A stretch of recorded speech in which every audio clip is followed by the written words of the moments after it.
uma semana fria, mas nós podemos aquecer o nosso coração buscando o nosso Deus juntos. Apesar da distância, eu quero te pedir que se concentre nesse momento, que una a sua fé junto com a minha, junto com a dos outros irmãos que estão assistindo ou vão assistir, para nós cultuarmos ao nosso Deus. Podemos começar orando, pedindo a bênção de Deus, pedindo também que Ele receba esse culto que nós estamos a oferecer. Junte-se comigo em oração. Senhor, muito obrigado por mais uma semana que se inicia, muito obrigado porque as Tuas misericórdias se renovaram sobre nós e é a causa de nós não sermos consumidos pela ansiedade, pelo pavor e pelo medo. Nós sabemos, ó Deus, que o Senhor nos ama e o Senhor vai nos proteger e fortalecer até a vitória final.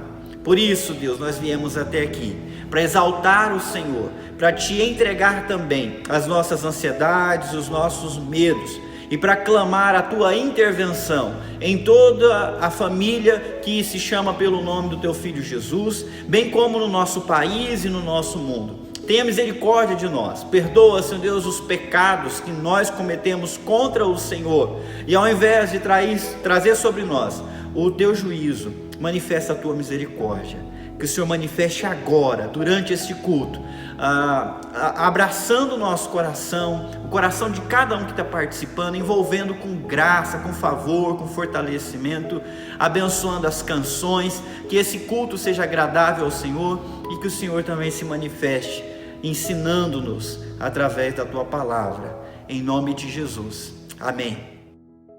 Boa noite, irmãos, tudo bem com vocês? Mais uma vez estamos nos encontrando aqui pela plataforma para cultuarmos ao Senhor juntinhos, né? A gente daqui e vocês daí.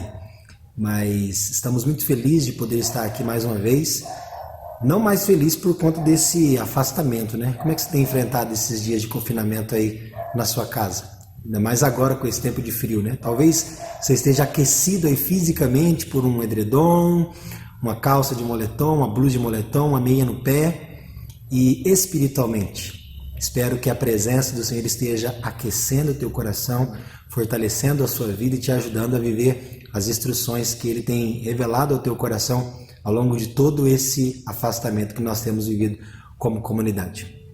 Como de costume, eu vou ler uns salmos aqui para nós iniciarmos o nosso momento de louvor, e eu gostaria que você refletisse muito em cima desses salmos. Davi escreveu e declarou o reconhecimento que ele tinha no coração dele em relação à grandeza, em relação à bondade do nosso Deus. E espero que você também consiga fazer essa declaração com os salmos e com o seu próprio coração diante do Deus que tem cuidado da sua vida durante todo esse tempo. Amém? É o salmo de número 103, a partir do primeiro versículo, que diz assim: Ó Senhor Deus, que todo o meu ser te louve, que eu louve o santo Deus com todas as minhas forças, que todo o meu ser louve o Senhor, e que eu não esqueça nenhuma das tuas bênçãos. O Senhor perdoa todos os meus pecados e cura todas as minhas doenças. Ele me salva da morte e me abençoa com amor e bondade. Ele enche a minha vida com muitas coisas boas, e assim eu continuo jovem e forte como a águia. Davi declara e faz essa expressão diante de Deus, e nós conseguimos ter acesso a toda essa informação mediante a palavra de Deus. E é um convite para que nós também façamos da mesma forma, nós possamos reconhecer a presença do Senhor em todo esse tempo que nós temos vivido. Talvez esse seja um tempo para que nós, como igreja, possamos declarar a grandeza do nosso Deus, o Deus que tem nos acompanhado, o Deus que tem nos sustentado, o Deus que tem ciência de todas as coisas que têm se passado com você, comigo, com toda a nossa comunidade e também com toda a nossa sociedade. Nunca se esqueça, Deus é poderoso e Ele governa sobre todas as coisas, Ele reina sobre todas as coisas. Que Ele exerça autoridade sobre a tua vida e que Ele também possa te ajudar a viver e a passar por todo esse tempo em nome do Senhor Jesus. Vamos louvar a Ele, vamos declarar o nosso louvor ao nosso Deus nesta noite.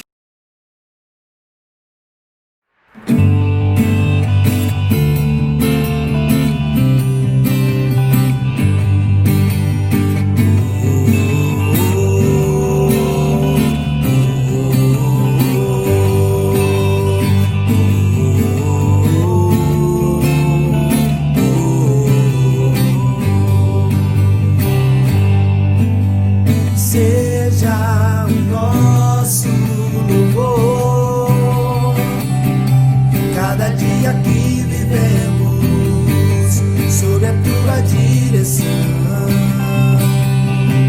Seja o nosso viver, ouvir a tua voz, te obedecer. Mesmo quando nos sentimos fracos, tristes e sem direção, tu serás a nossa força, a nossa salvação. Tu serás a alegria do nosso coração. O Senhor é a nossa força, a nossa salvação. Ele é a alegria do nosso coração.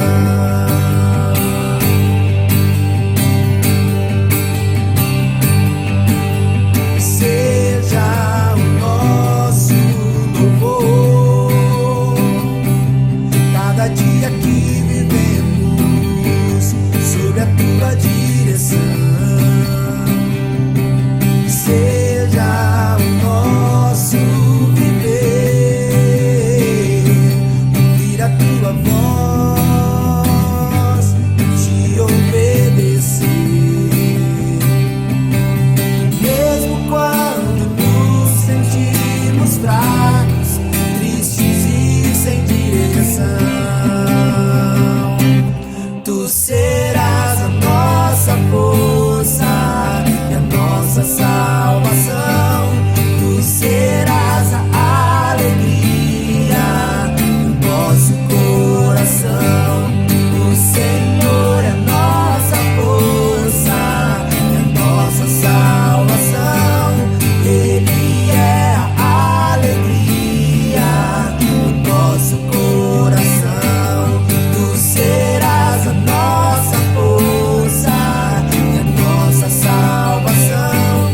Tu serás a alegria do nosso coração.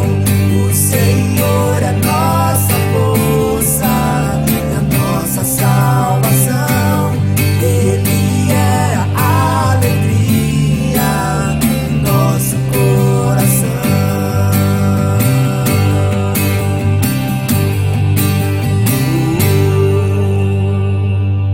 Glória a Deus, aleluia. Ele é a nossa alegria, Ele é a nossa força, Ele é aquele que sustenta as nossas vidas em todo o tempo. Vamos declarar esta próxima canção reafirmando que a nossa fé não está nas circunstâncias, mas está em Cristo, a nossa segurança.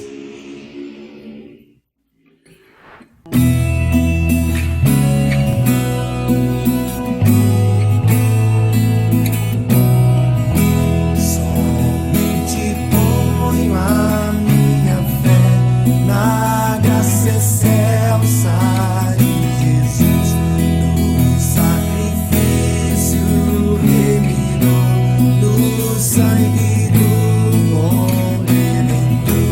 A minha fé e o meu amor estão firmados no Senhor, estão firmados no Senhor.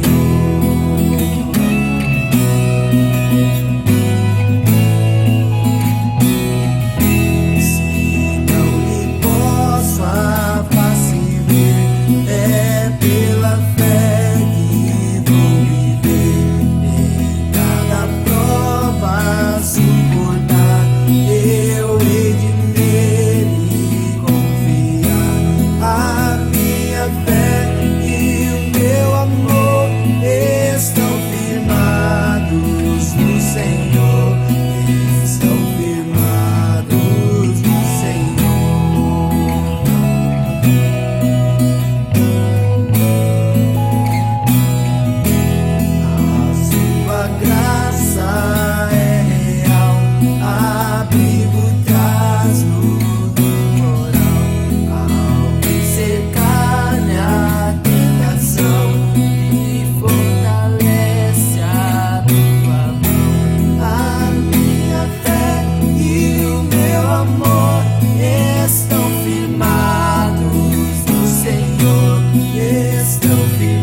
esteja firmada em Ti, Senhor, em todo o tempo. Aleluia. Mesmo estando distante, mesmo nesse tempo de afastamento, a nossa vida pode estar unida pela fé, na fé em Cristo, o nosso Senhor e Salvador Jesus. Bem, vamos declarar essa próxima canção dizendo que um alto preço foi pago para que nós pudéssemos viver e cumprir a missão. Vamos declarar isso através dessa próxima canção. Sei que foi pago um alto preço.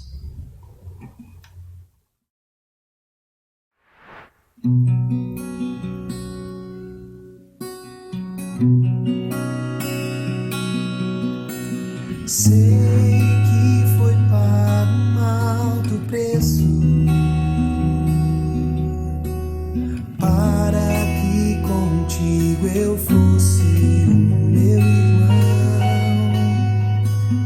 Quando Jesus derramou sua vida, Ele pensava em ti, Ele pensava em mim, pensava em nós. Sei que foi pago um alto preço para que contigo eu fosse o meu irmão. Quando Jesus derramou sua vida, Ele pensava em ti, Ele pensava em mim, pensava em nós, e nos via redimidos por seu sangue, lutando um bom combate no Senhor, lado a lado trabalhando, sua igreja edificando e rompendo as barreiras pelo amor. E na força do Espírito Santo nós proclamamos aqui que pagaremos o preço de sermos um só coração no Senhor. E por mais que as trevas militem e nos tentem separar, com os nossos olhos em Cristo, unidos iremos andar na força e na força do Espírito Santo. Nós proclamamos aqui que pagaremos o preço de sermos um só coração do Senhor. E por mais que as trevas militem e nos tentem separar, com os nossos olhos em Cristo, unidos iremos andar, unidos iremos andar, unidos iremos andar. Estamos unidos, Senhor, pela força do Teu Espírito.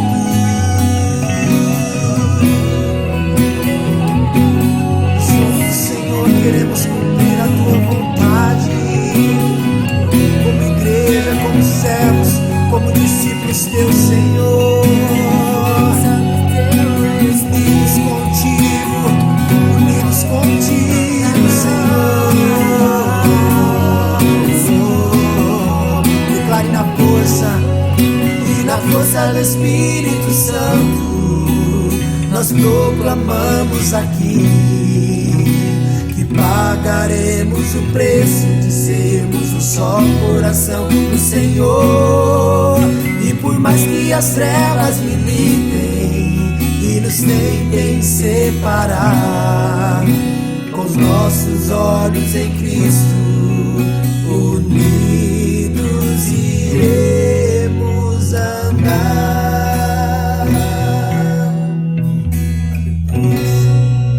Vamos estar unidos com o Senhor em todo o tempo, vivendo a tua vontade, Senhor, declarando a tua grandeza, declarando a tua soberania sobre todas as coisas. Glória a Deus.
Sempre tua face eu buscarei.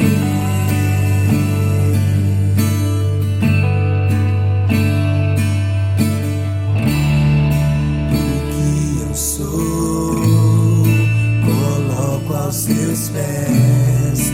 Diante da tua glória eu me humilharei. Vou encontrar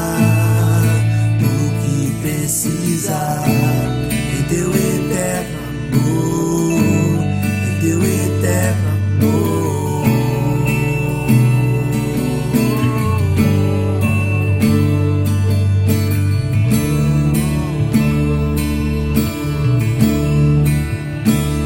Abro mão do que sou, meus desejos eu dou. Quero tudo, Senhor, te adorar. Mais que fama ou poder, quero te conhecer, Senhor.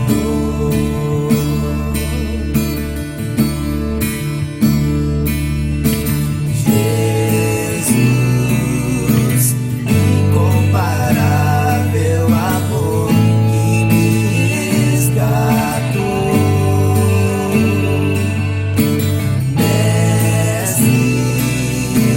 Hoje pra sempre tua face eu buscarei.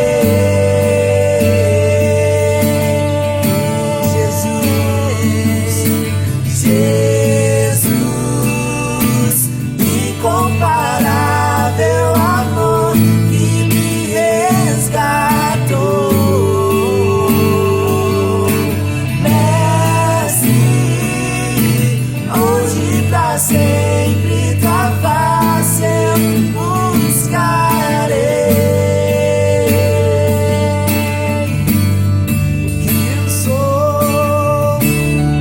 O que eu sou, coloco aos teus pés. Diante da tua glória eu me humilharei.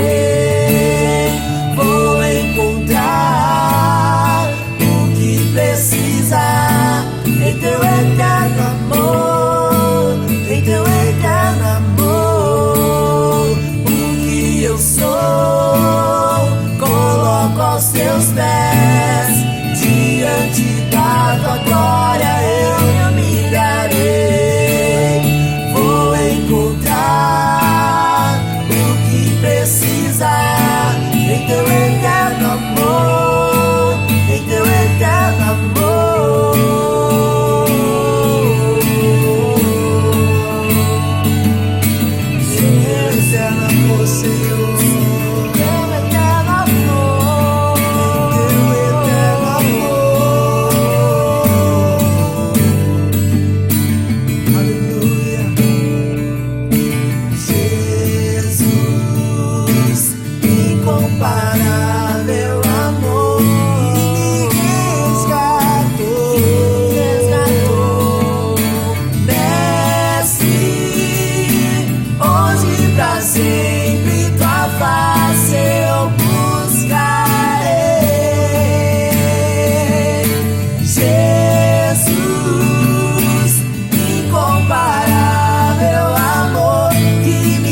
diante da tua glória eu me humilharei.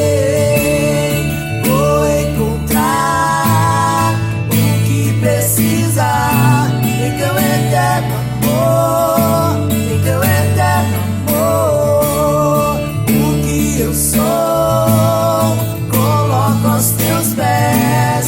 Diante da tua glória eu me humilharei.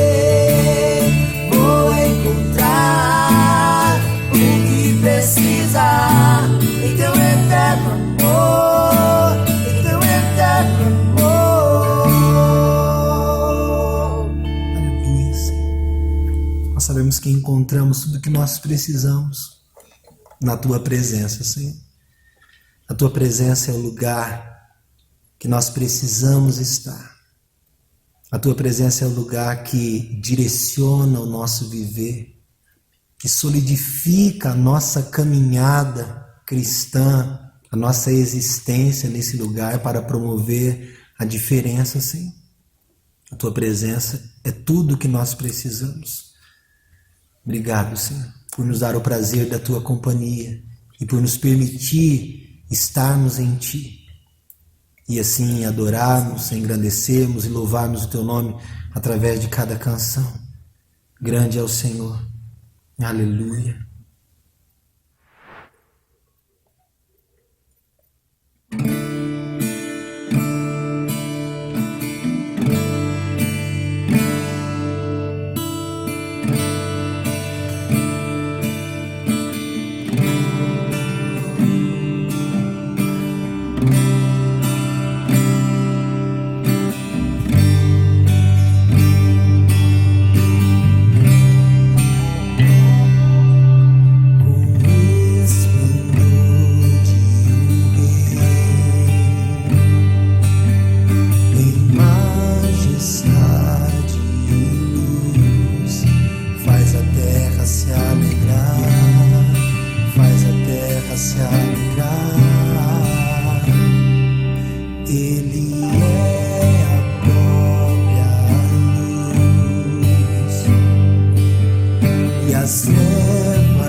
hão de ver quão grande é o meu Deus,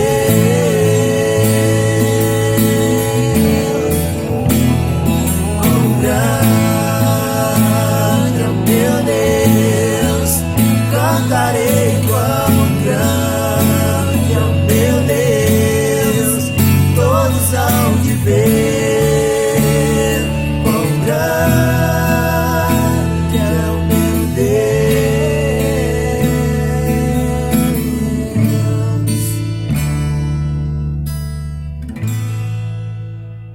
Seja bem-vindo de volta. Nós estamos nessa série chamada Memórias. Você faz agora o que lembrará depois. E a intenção dessa série é te levar a viver bem o seu presente para não se arrepender no futuro. Nós queremos que você tenha orgulho das escolhas que você fez, das atividades que você escolheu colocar em prática na sua vida hoje, no meio dessa crise, para depois você ter orgulho de contar para os seus filhos, para os seus netos e até orgulho para si mesmo das escolhas sensatas, sábias e espirituais. Nós não estamos tirando isso da nossa cabeça. Queremos aprender com os personagens bíblicos. A Bíblia fala que essas histórias que nós temos no Antigo Testamento foram escritas para exemplo para nós. 1 Coríntios capítulo 10 diz isso. E o personagem que nós escolhemos, por exemplo, é o personagem Neemias. Neemias foi um líder na reconstrução dos muros de Jerusalém, na reconstrução social da nação de Israel depois do cativeiro babilônico. Esse homem deixou um alto cargo lá na corte persa para poder se dedicar à liderança de um povo cansado, de um povo desanimado lá em Jerusalém, e mobilizou eles para a reconstrução daqueles muros que estavam destruídos há mais de 100 anos.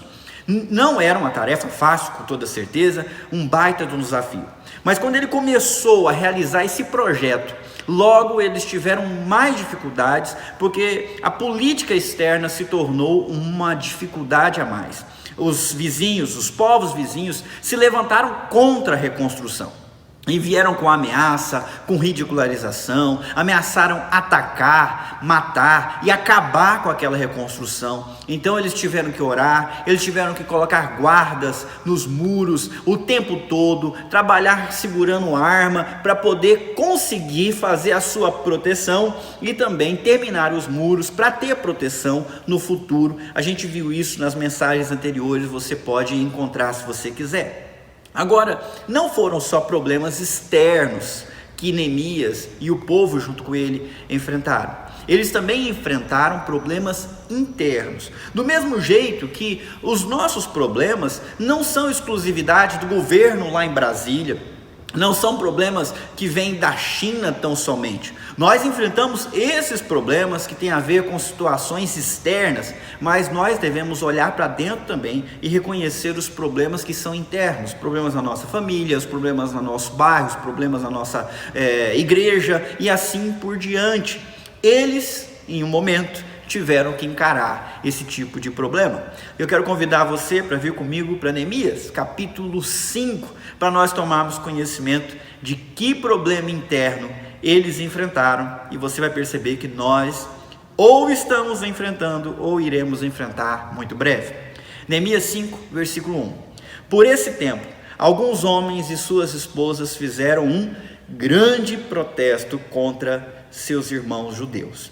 Bom, contextualizando, eles estavam a reconstruir os muros de Jerusalém, e naquela época de reconstrução, o que aconteceu foi um imenso protesto. Homens e mulheres do povo se reuniram para protestar, mas não era para protestar contra as ameaças e os ataques de Sambalate e de Tobias, não, era para protestar contra os seus próprios irmãos judeus. Era um problema intramuros, era um problema social do povo de Israel. E qual que é esse problema? Eu vou adiantar para você. Começou a faltar alimento. Eu não sei se é por conta de eles estarem tão dedicados exclusivamente à reconstrução dos muros que de alguma forma faltou alimento, ou porque eles estavam enfrentando escassez de chuva, alguma coisa, ou porque não estava tendo abastecimento de alimento para eles. O fato é que eles estavam enfrentando uma crise econômica, e essa crise econômica gerou uma desigualdade e uma desestabilização da economia local, da economia do povo. Quando nós temos crise econômica, falta de abastecimento, isso sempre estoura mais em um lado da corda que é mais fraco. Naquela época, não era muito diferente de hoje. O extrato social era dividido em 4 grupos majoritariamente: os nobres, que eram os mais ricos, pessoas da liderança, chefes dos clãs, anciãos, altos oficiais do governo que recebiam bons salários, gente que tinha muitas posses, geralmente os ricos. Ainda hoje nós temos gente assim dentro da nossa sociedade, gente que sofre menos uma crise por conta do seu poder aquisitivo, das suas reservas financeiras, dos seus muitos bens e muitas fontes de renda. Havia também o povão, o povo livre. Eles podiam ter terra ou não, podiam ser camponeses que trabalhavam na sua própria pasto, na sua própria videira, na sua própria plantação, ou então assalariados, que apesar de não terem terra própria, eles ofereciam o seu serviço ajudando outras pessoas, ou também ajudando os artesãos da época. Nós já vimos que havia perfumistas, haviam ourives, havia gente que trabalhava produzindo algum tipo de material de manufatura para outras pessoas. Havia um comércio acontecendo naquela região, e a gente vai ver isso em outros livros. Esse tipo de gente, o povão, já era um povo mais vulnerável. Eles estavam mais vulneráveis à exploração de um mau patrão, à exploração de um mau empregador. E se você acha que para por aí, não. Naquela época havia também os escravos. Apesar de hoje a gente reconhecer que a escravidão é quando há um trabalho forçado durante muitas horas e sem salário, a verdade é que muitos dos nossos irmãos, talvez até o teu caso, seja muito parecido com os escravos dessa época. E quem que eram esses escravos? Era qualquer pessoa privada da sua liberdade por um tempo para poder se dedicar à vontade de um dono, de um senhor, para assim pagar uma dívida que estava em aberto. Então, se alguém se endividasse, ele poderia vender-se para trabalhar até quitar uma dívida. Naquela época não poderia passar de 7 anos. Então havia muitos escravos dentro do povo, como vocês vão ver no capítulo 7. Agora, além desses 3, havia ainda uma outra turma, os indigentes, aqueles paupérrimos, órfãos, viúvas, gente que não tinha condição de trabalhar e dependia da generosidade, das esmolas do resto do povo. Esses 4 grupos. Pensando nos 4 grupos, quais foram os primeiros a sofrer e quais estão lá protestando por conta da crise econômica? É fácil de ver. Neemias capítulo 5, versículo 2, alguns deles diziam: nossas famílias são grandes, precisamos de mais alimento para sobreviver. Nós vamos dividir aqui o protesto em 3 grupos, tá? O texto divide dessa forma. O primeiro grupo estava protestando por quê? Porque eles estavam a ponto de fazer dívida. A situação deles era tão apertada que eles já estavam pensando em pegar o dinheiro emprestado para dar conta de alimentar a sua família. Então eles estavam quase fazendo uma dívida. Nesse contexto de falta de dinheiro, eles precisavam para comprar alimento. Precisamos de mais. O que eles tinham não era suficiente para eles terem o que queriam. Bom, se você tem uma família grande, deve entender muito bem, né? A minha mãe dizia: onde come 3, come 4, onde come 4, come 5. Mas quando você vai colocando mais gente em volta da mesa, tem que ir colocando água no feijão, e às vezes precisa colocar mais feijão na água também, porque especialmente se forem um bando de homem, come bastante, precisa de mais dinheiro para ter mais alimento, né? Se você tem filhos na adolescência, sabe muito bem o que isso significa. Hoje, na nossa época, alguns estão fazendo dívida ou vão chegar no momento de ter que fazer dívida para conseguir colocar alimento dentro de casa. mas não é a única razão que leva uma pessoa a pensar em fazer uma dívida. Muitos pensam em fazer uma dívida por conta de uma imposição cultural. Um padrão de vida é colocado como sendo o melhor, como que traz mais satisfação. Todo mundo assiste na TV, vê os famosos nas suas casas bonitas, com seus carrões, com suas roupas, e fica achando que aquilo é sinônimo de felicidade, e aí faz dívida, ou pensa em fazer dívida para poder se enquadrar naquele padrão. Possivelmente, quem está nessa situação, mesmo que não entre na dívida, está protestando. Por que eles têm e eu não tenho? Por que eles conseguem e eu não consigo? Isso está errado. Precisamos acabar com essa desigualdade.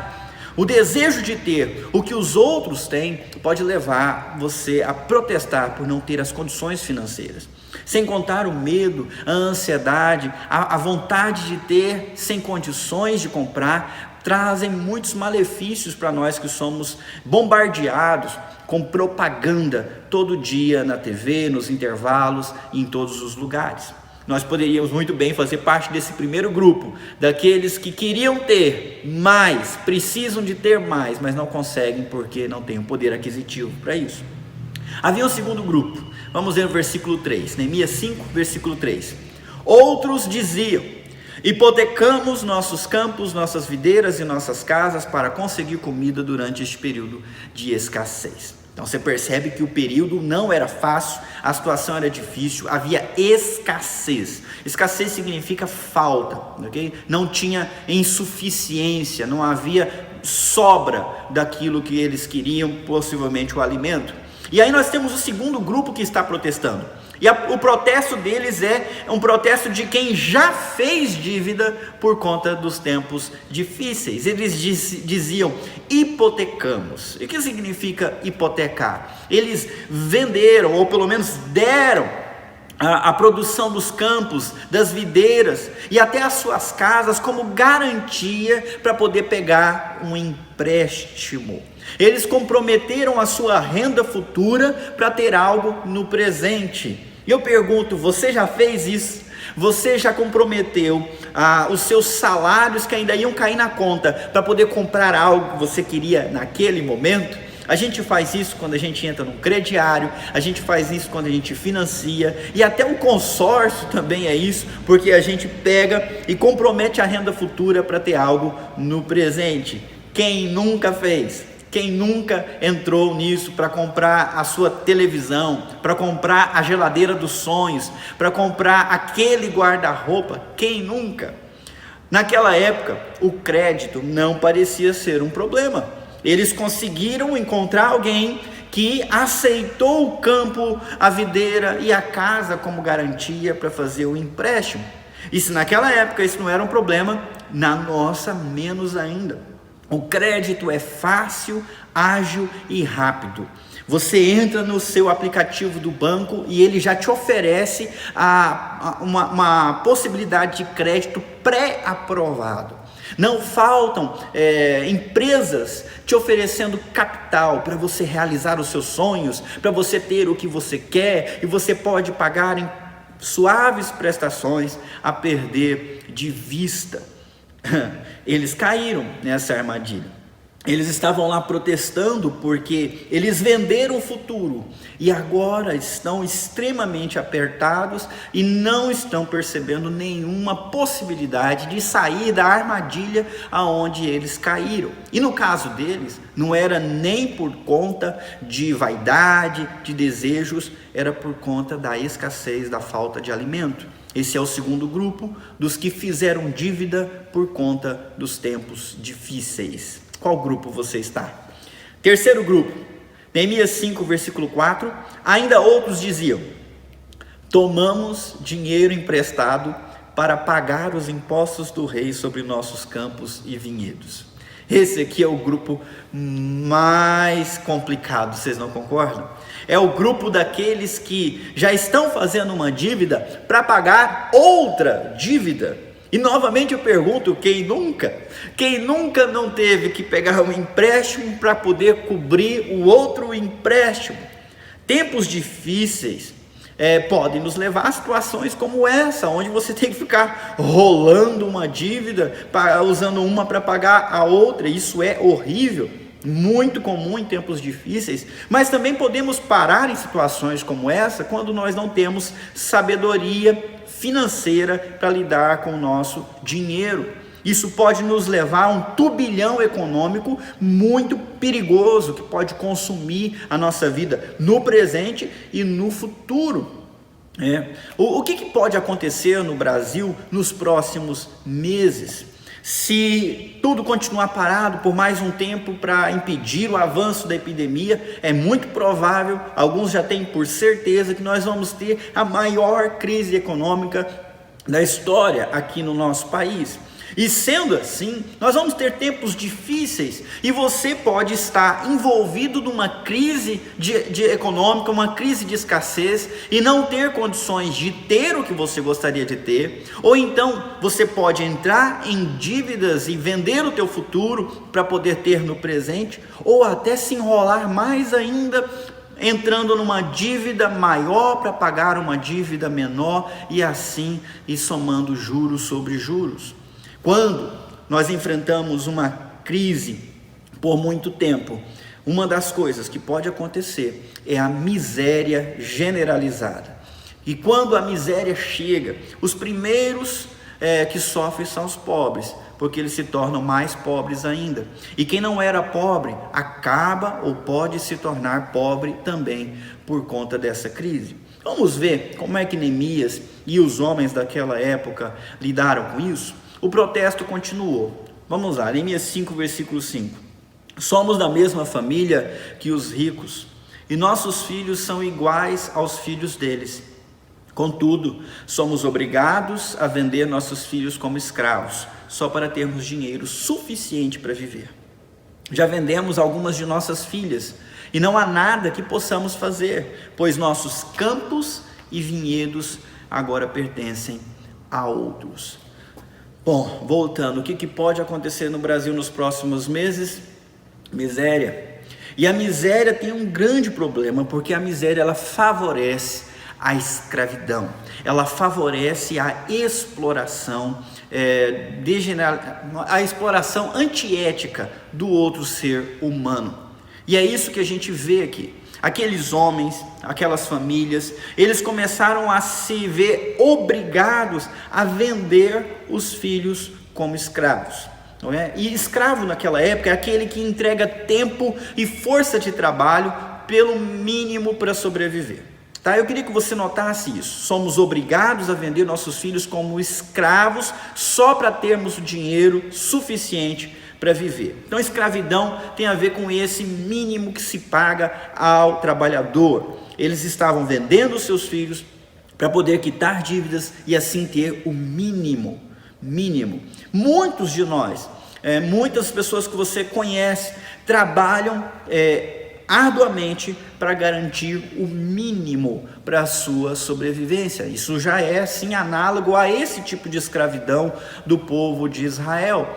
Muitos escravos trabalhavam por pouco período, poucos anos, e depois podiam retomar as suas posses e começar a trabalhar para ter lucro para a sua família, para poder prosperar novamente. Nós aqui no Brasil muitas vezes temos que trabalhar durante décadas sem a garantia de ter uma aposentadoria digna. Então é uma situação muito parecida, né? Miséria própria, ou então a miséria da família podia jogar a pessoa nessa situação de escravidão, né? O pai, a mãe poderia se endividar e se vender, ou então o filho arcar com a má administração ou com a ruína financeira do pai e da mãe, como a gente viu aí no texto. Agora, isso se torna ainda mais dramático por conta da falta de perspectiva, porque uma vez que eles venderam o produto futuro dos seus campos, das suas videiras, e aqui ele citou campos e vinhedos, o que significa é que não havia maneira deles saírem daquela situação, porque se eles venderam o que eles tinham no futuro para poder sobreviver hoje, agora eles não têm mais o que vender, e eles dependem Da ajuda dos outros, eles dependem do que eles conseguem trabalhar no dia para ter o que comer no dia. É como se tivesse matado a galinha dos ovos de ouro e agora não tem aonde esperar os ovos de ouro. A falta de perspectiva deles é porque não havia o que fazer, porque eles venderam os seus ativos. Eu vou fazer uma pausa porque eu preciso muito explicar isso para você. É uma informação, um conceito da linguagem econômica. Para você prosperar na sua vida financeira, é melhor você ter ativos do que passivos. Você precisa multiplicar aquilo que é ativo e produz renda, produz riqueza, e gastar o mínimo possível com aquilo que só consome riqueza, é passivo.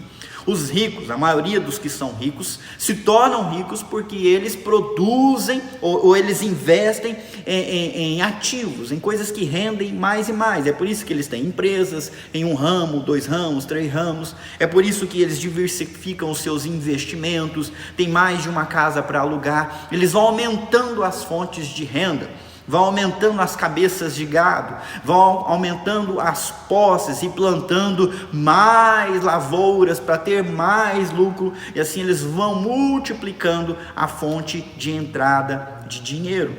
Aquele povo de Israel, eles tinham seus campos, eles tinham seus vinhedos, mas a miséria fez eles venderem ou cederem a posse e até o lucro desses campos e desses vinhedos para outra pessoa, e agora eles não tinham mais ativos que poderiam produzir riqueza e fazê-los sair daquela situação.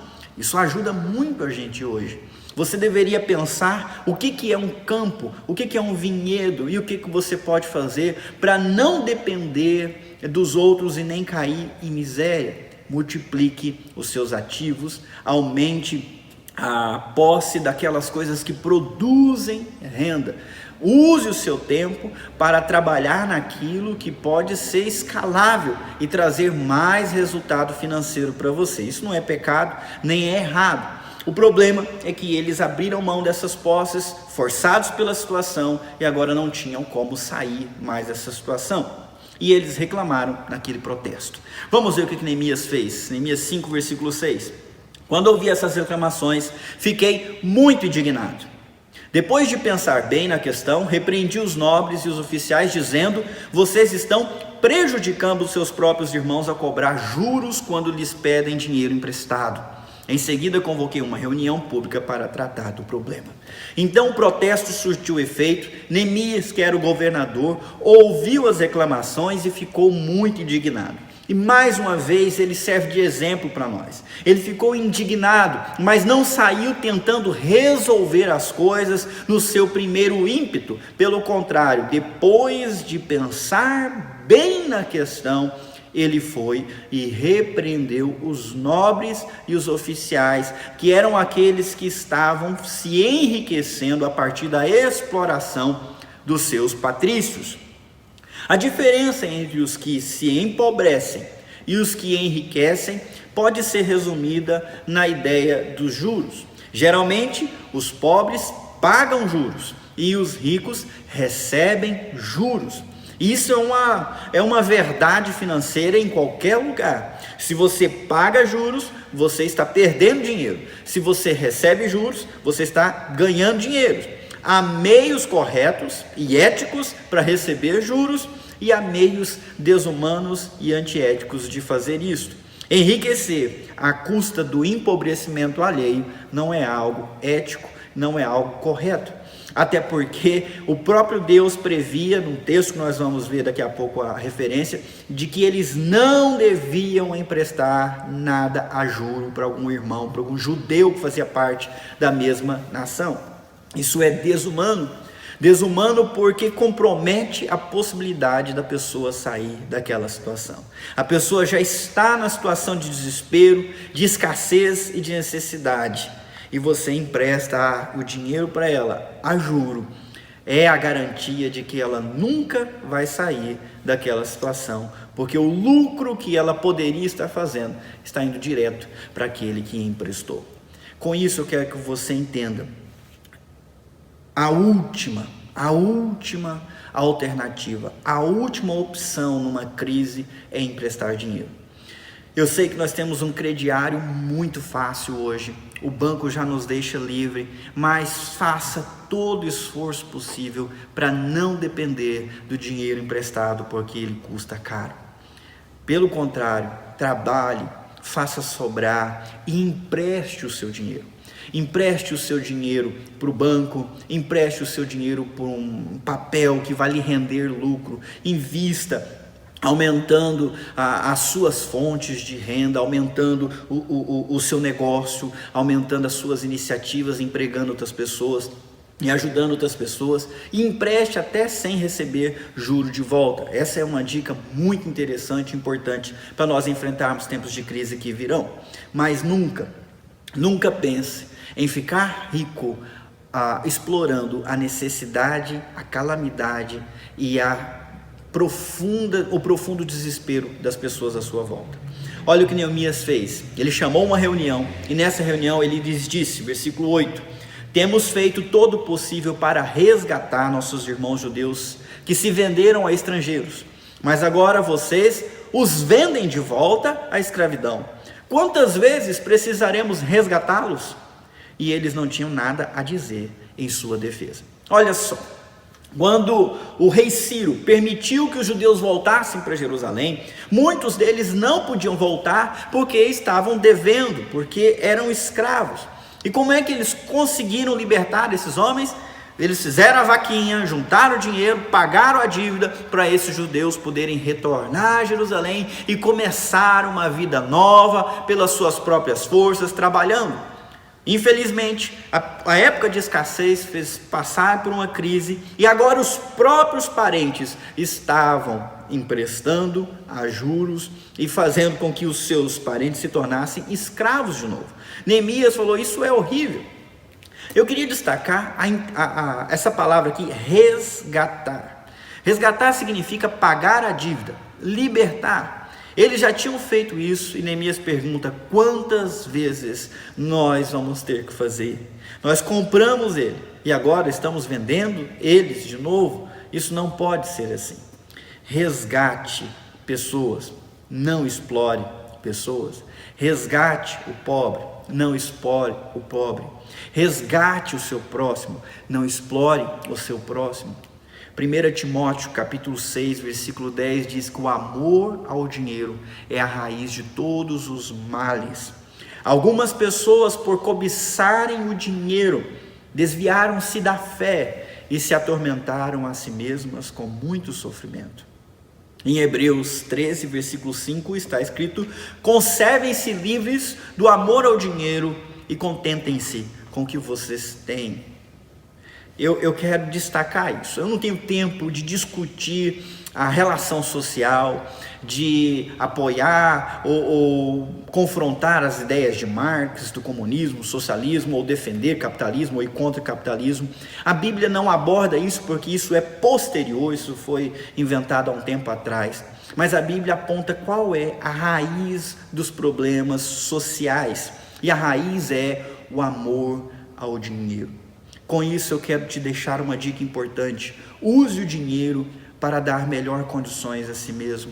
Use o dinheiro para dar mais condições e melhores condições para a sua família. Use o dinheiro para abençoar a vida das outras pessoas. Mas nunca, em hipótese alguma, use as pessoas para conseguir mais dinheiro. Nunca use as pessoas, seu desespero, suas necessidades para você conseguir mais dinheiro. O dinheiro é uma ferramenta para o bem humano, mas as pessoas não são. Se você vai se enriquecer, que você se enriqueça resgatando mais e mais pessoas da crise, da dependência, da escravidão e trazendo-os para o mesmo patamar teu ou mais. Vamos continuar no texto. Neemias 5, versículo 9. Então prossegui: o que vocês estão fazendo não é certo. Acaso não deviam andar no temor do nosso Deus para evitar a zombaria das nações inimigas? Eu, meus irmãos e os homens que trabalham para mim temos emprestado dinheiro e cereal para o povo. Agora, porém, deixemos de cobrar juros. Neemias deixa muito claro que era errado. Errado porque Deus deu instruções sobre isso em Êxodo capítulo 21, versículo 2 e seguintes, em Levítico capítulo 25, 10 em diante, e Deuteronômio 15, de 7 até 18, dizendo que eles não deviam cobrar juros dos seus patrícios. Eles deviam respeitar a Deus. Neemias os chama ao temor de Deus, respeitar as regras que Deus deu, era a garantia para eles serem abençoados. Por outro lado, a desobediência às regras era uma garantia de maldição e, portanto, de zombaria das nações inimigas. A bênção decorre da obediência em primeiro lugar. Faça o que Deus quer que você faça para ser abençoado. Senão você vai acabar experimentando a maldição da desobediência ou as consequências de viver uma vida longe das instruções boas que Deus deixou para você, para os seus negócios, para o seu sustento financeiro da sua família. Eu vou deixar para vocês então 3 dicas importantes. Primeira, não vamos enriquecer à custa da miséria dos nossos irmãos. Eu não sei qual é a situação que você está enfrentando, mas não considere nunca isso uma possibilidade. Não aceite, nem trabalhe em qualquer atividade que te traga riqueza à custa da miséria, do empobrecimento de outro. Não faça isso. Outra dica, isso está no versículo 11, né? Devolvam os ativos.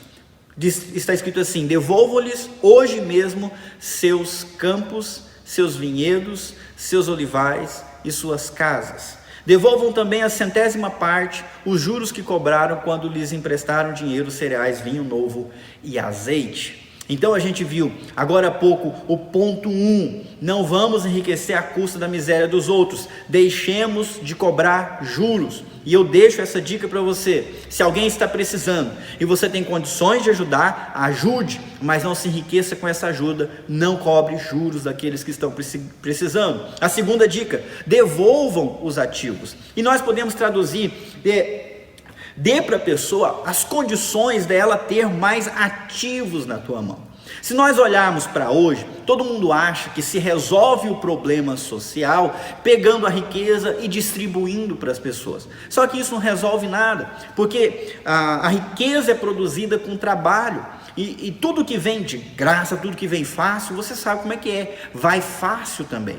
Muitos dos que têm recursos financeiros têm porque trabalharam com afinco, com sabedoria e aí prosperaram. Nós queremos que todos caminhem por esse caminho com a bênção de Deus, fazendo o que é certo. E o que é certo? Usar a inteligência. Naquela época era mais fácil, você tinha um campo, plantava nesse campo, colhia, tinha o resultado. Ou você podia pegar esse campo e alugar para alguém que tinha gado, que colocava nesse campo e produzia resultado. Você mesmo poderia comprar 2 ovelhinhas, o macho e a fêmea, e criar um filhote, e depois ia multiplicando a criação, produzindo resultado. Você poderia plantar o seu campo, colher bastante e ter tanto lucro que agora na próxima temporada você aluga o campo do teu vizinho e planta nele também. Mas de qualquer forma você está produzindo resultado, investindo nos ativos. Aqueles que tinham perdido, Neemias disse: vamos devolver os campos, vamos devolver os vinhedos. Eles dependem disso. E isso é diferente de você dar dinheiro, né? Uma coisa é dar alimento para os paupérrimos, para aqueles que não têm condições. A outra é você deixar as pessoas que não são paupérrimas dependentes de ajuda. Isso não é inteligente, nós não temos isso na Bíblia. A Bíblia fala que aquele que não trabalha também não coma, ou seja, aquele que não tem condições de trabalhar não merece o tipo de ajuda que deixa ele mais dependente ainda. Devolve o campo para a pessoa trabalhar, mostra para ela que a oportunidade que está por aí, tem outras pessoas aproveitando e ela pode aproveitar também. Essa é a dica número 2, devolver a possibilidade de um ganha-pão. 3, devolvam o lucro que cobraram com os juros. né? O povo já tinha cobrado, até os oficiais de Neemias já tinham cobrado juros, e a dica dele foi: devolva esse lucro que vocês fizeram, devolva os juros que vocês cobraram. Isso é importante, porque o que você faz com o campo se você não tiver dinheiro para comprar a semente e plantar? Não tem o que fazer, o campo fica ali, é só mais trabalho. Por conta disso eles precisavam desse capital de giro. Há poucos dias eu vi um vídeo muito interessante. Um homem lá do Pará recebeu a primeira parcela dos seus R$600, que o povo está chamando desse voucher do coronavírus aí, né? Corona voucher. Então ele recebeu os R$600, comprou com a metade do dinheiro comida para sua casa. Com a outra metade ele comprou 70 pintinhos e colocou lá para engordar, para crescer. E ele disse: no mês que vem eu vou fazer a mesma coisa e assim por diante, porque quando acabar os 3 meses de ajuda, eu vou ter, faça as contas aí, quantos pintinhos que vão estar se tornando frangos, e ele vai poder vender e fazer o seu lucro e ter a sua comida. Inteligência. Esse homem transformou uma ajuda limitada e pontual de R$600 no seu capital para multiplicar e assim trazer prosperidade para a sua família. Isso é muito importante. O texto continua, Neemias capítulo 5, versículo 12. Eles responderam: devolveremos tudo e não exigiremos mais nada do povo. Faremos conforme você diz. Então chamei os sacerdotes e fiz os nobres e os oficiais jurarem que cumpririam sua promessa. Nesse final de texto, versículo 12, eu percebo que eles estão fazendo um compromisso pessoal. Cada um deles se comprometeu pessoalmente, cada um deles se comprometeu socialmente, não trazer prejuízo, não exigir e frustrar os sonhos do futuro dos seus patrícios, e também um compromisso espiritual, porque Neemias trouxe o sacerdote, transformou aquilo num compromisso entre eles e Deus, e eles assumiram esse compromisso com Deus fazendo isso. No versículo 13, continua dizendo assim: depois sacudi as dobras do meu manto e disse: que Deus assim os sacuda dos seus lares e de suas propriedades, se vocês não cumprirem o que prometeram, que fiquem sem absolutamente nada. Toda a comunidade respondeu: amém, e louvaram o Senhor, e o povo cumpriu o que havia prometido. Eu faço questão de compartilhar com você esse versículo, porque nós vivemos numa época complicada, onde aqueles que trabalham duro ficam muito tristes e decepcionados ao ver aqueles que foram colocados em posições de liderança na área política, na legislativo, executivo, judiciário, roubando, corrompendo, desviando dinheiro. Isso desanima, e desanima demais. Mas eu queria dar para você, do mesmo jeito que eu te ensinei a oração imprecatória, mostrar essa atitude de Neemias. Neemias sacudiu o seu manto e disse assim: que Deus assim sacuda de vocês seus lares, suas propriedades, se vocês não cumprirem com o voto que vocês estão assumindo. E eu achei isso interessante. Eu queria até fazer uma oração junto contigo, e se você concordar comigo, você diz um amém, igual o povo disse: que Deus sacuda quem assim não procede hoje, que Deus sacuda os abutres exploradores, os políticos corruptos que roubam os pobres, que roubam a saúde, a segurança, que Deus sacuda eles e os deixe sem nada. Amém? Nós vamos entregar a Deus, porque Deus saberá fazer justiça. A indisposição, a rebeldia e a rebelião muitas vezes podem ser mais prejudiciais do que a confiança naquele que está assistindo tudo. Bom, antes de terminar, eu queria te dizer algo muito importante. Alguns de nós têm boas posses, são ricos. Parabéns, especialmente se você conquistou isso com trabalho duro e inteligência financeira. Que você continue trabalhando dessa forma, mas sempre use esse dinheiro para abençoar a vida do outro. A maioria de nós estão devendo, ou muito, ou pouco, não tem muitas posses. Tem alguns que estão devendo até as cuecas, estão devendo demais. Mas existe um certo aspecto que todos nós somos miseráveis, tendo dinheiro ou não tendo dinheiro. Uma vez Jesus contou a história de um homem que, num certo ano, a sua plantação produziu assim estrondosamente, produziu muito. E ele ficou preocupado porque os celeiros que ele tinha pronto não ia caber o tanto de cereal que ele colheu. E ele pensou até que ele teve uma ideia: eu vou demolir esses celeiros e vou fazer celeiros maiores e vou conseguir estocar toda a minha produção. E assim ele fez. E depois que ele colheu, depois que ele encheu os seus celeiros grandes de abastecimento por muitos anos, ele disse assim para si mesmo: agora sossega minha alma, come, bebe, porque você tem para muitos anos, descansa e fica tranquilo. E Jesus disse, olhando para essa história que ele inventou, ele falou: louco, essa noite pedirão a tua alma, e o que você ajuntou vai ficar para quem? E ele chamou a atenção para o seguinte: é assim que acontece com todo aquele que é rico para si mesmo, mas não é rico para com Deus. Não adianta nada você ser rico aqui na terra se você não tem tesouro no céu. Nem adianta você passar por pobreza aqui na terra se você não entesourar no céu. Todos nós, em relação a Deus, somos miseráveis.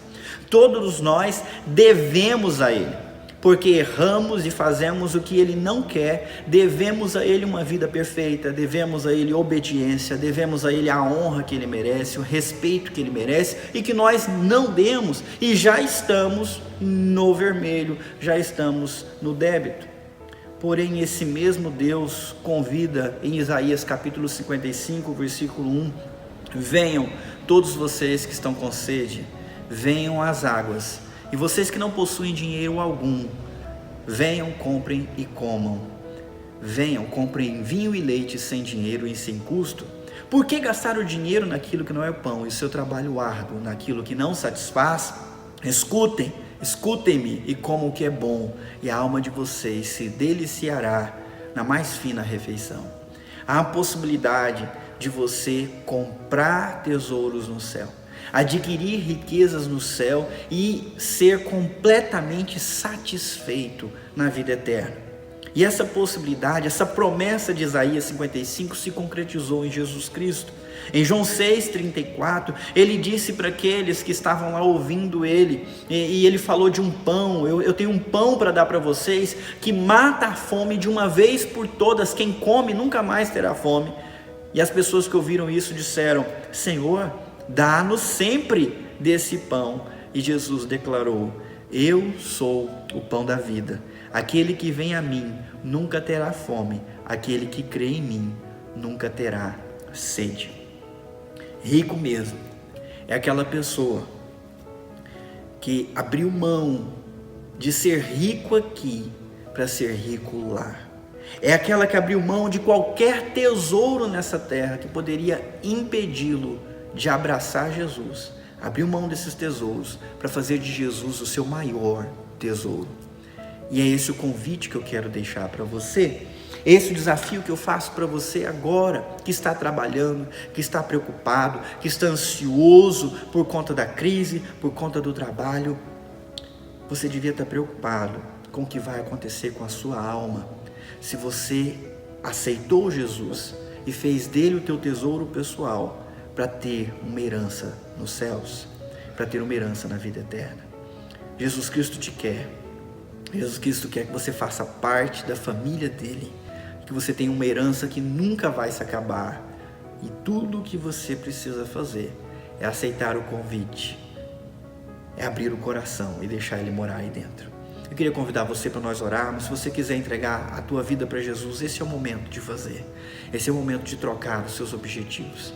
Repita comigo a seguinte oração: Senhor Jesus, muito obrigado, porque o Senhor veio para saciar a minha fome e a minha sede. Eu não quero estar correndo atrás de sonhos de riqueza, de prosperidade, mais do que eu devo buscar o Senhor. Por isso eu abdico desses planos para poder ser rico no céu, aceitando o Senhor como o meu tesouro pessoal, como o Rei na minha vida. Entra no meu coração, perdoa os meus pecados, dá-me do Teu Espírito Santo para que eu possa viver essa vida que o Senhor comprou para mim. Em nome de Jesus, amém. Que Deus, que o Senhor venha abençoar cada um que te busca nessa noite, que cada um possa ser livre do amor ao dinheiro e possa ser instrumento para a prosperidade pessoal, social, mas que acima de tudo, cada um seja rico diante do Senhor. Que a graça de Jesus, o amor de Deus o Pai e a comunhão do Espírito Santo seja com todos vocês, hoje e sempre. Amém.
Seu amor e a paz enxaga o coração e até nos vemos outra vez. Que Deus me guarde em sua mão. Que Deus envolve seu amor e a paz enxaga o coração e até nos vemos outra vez. Que Deus me guarde em sua mão.